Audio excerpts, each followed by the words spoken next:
The Project for the New American Century was a Zionist-based think tank that was made up of both Republicans and Democrats alike. It was founded in 1997 and lasted up until 2006. At that point, it came under heavy public scrutiny for the unjust invasions of Iraq and Afghanistan and the numerous war crimes committed during those invasions. Then, in 2009, it re-emerged when the coast was clear. There was a new puppet in office, and the public had seemed to forgot about his existence.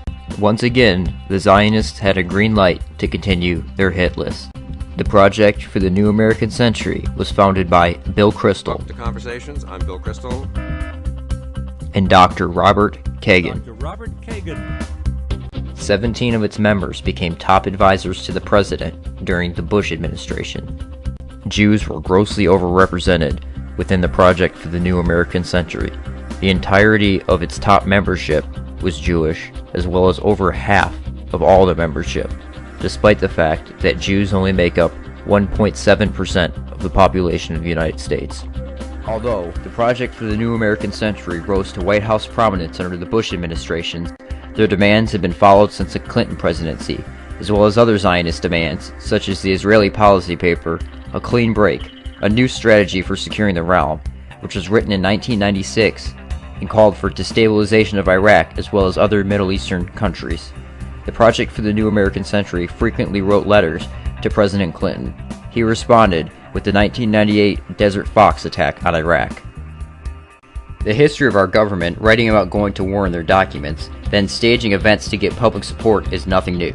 From the USS Maine, to the Lusitania, to Pearl Harbor, to the Gulf of Tonkin, all the way to the quote, New Pearl Harbor that the Project for the New American Century wrote about in their Rebuilding America's Defenses paper that they deemed necessary to get public support to fight multiple simultaneous wars, and the 7 countries they felt were a threat to the Rothschild central banking system and the Rothschild state of Israel. 1 year later, they got their new Pearl Harbor. This event became known as 9/11.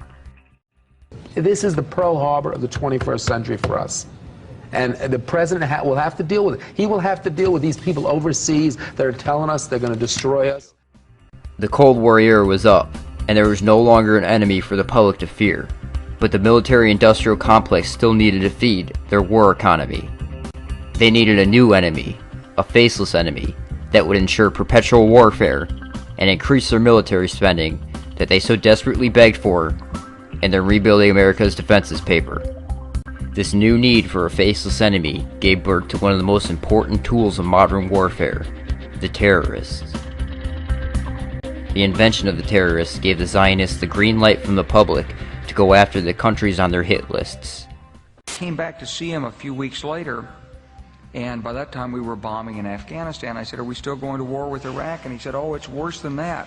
He said, he reached over on his desk, he picked up a piece of paper, and he said, I just got this down from upstairs, meaning the Secretary of Defense's office today, and he said, this is a memo that describes how we're going to take out 7 countries in 5 years, starting with Iraq and then Syria, Lebanon, Libya, Somalia, Sudan, and finishing off Iran.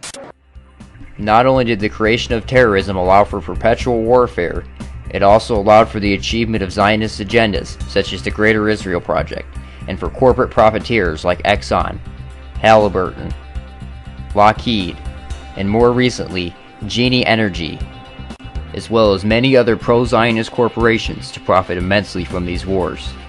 All these corporations can be traced back directly to the Project for the New American Century through its members. Due to the public outrage from the mass slaughter of the innocents during the full-fledged invasions of Iraq and Afghanistan, the Zionists needed a new, subtle, and less direct approach for destabilization and regime change, to finish their hit list and for their own sadistic agendas. This gave birth to the modern Arab Spring. Again, there was a new puppet in office, who the anti-war protesters trusted. Little did they know, the same Zionist hidden hand was pulling the strings behind the curtain. In January of 2011, the Zionist hit list was resumed, starting with Egypt. Instead of invasion, CIA assets and social media propaganda was used to achieve regime change. In less than a month, the Egyptian president gave in to Zionist demands. Just as the Egyptian revolution ended in February of 2011, the Libyan revolution against Gaddafi began. Keep in mind, Gaddafi lived a very modest lifestyle, built Libya up to become an immensely prosperous nation, spoke out against the UN, and is quoted as saying, "I protect Europe from a flood of illegal African immigrants." CIA assets like Khalifa Haftar, who was provably on the CIA payroll for 20 years, were instrumental in the overthrow of Gaddafi. He organized shootings on government targets, yet there was a complete Western media blackout of these shootings, until Gaddafi had to fire back. Then there was complete media coverage and demonization of Gaddafi. It became a humanitarian issue. It became the "he's killing his own people" story. Just a short 7 months later, Gaddafi was beaten to death by the terrorist pawns of the Zionist intelligence communities. The Rothschild central banking system soon followed. Libya now remains in ruins, allowing for thousands of African invaders to flood into Europe, as well as many other corporate gains that came from Gaddafi's removal. Who's next on the list? Syria. Egypt and Libya worked well, so there's no need to change the strategy. Use CIA assets and social media propaganda to create a conflict. Except this time, Assad didn't give up so easy. He also had allies like Russia, who came to his aid and stopped the Zionist proxy armies dead in their tracks, as well as countries like Iran, who are also on that hit list and know someday their fate is destined to be the same. They attempted to play the same humanitarian crisis game that they've been playing since the initial invasion of Iraq, except this time, the whole world wasn't buying it. The Zionists created and orchestrated Syrian civil war has decimated the once prosperous and flourishing nation of Syria. The country is now in ruins, yet Assad still remains.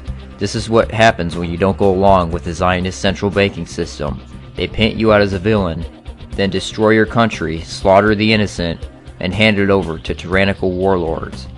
There are still a few countries on the Zionist hit list. Be prepared for future humanitarian crisis. What you're hearing from your government is propaganda. There are always two sides to every story. You're only hearing one. And ask yourself, who are the ones that are really killing the innocent?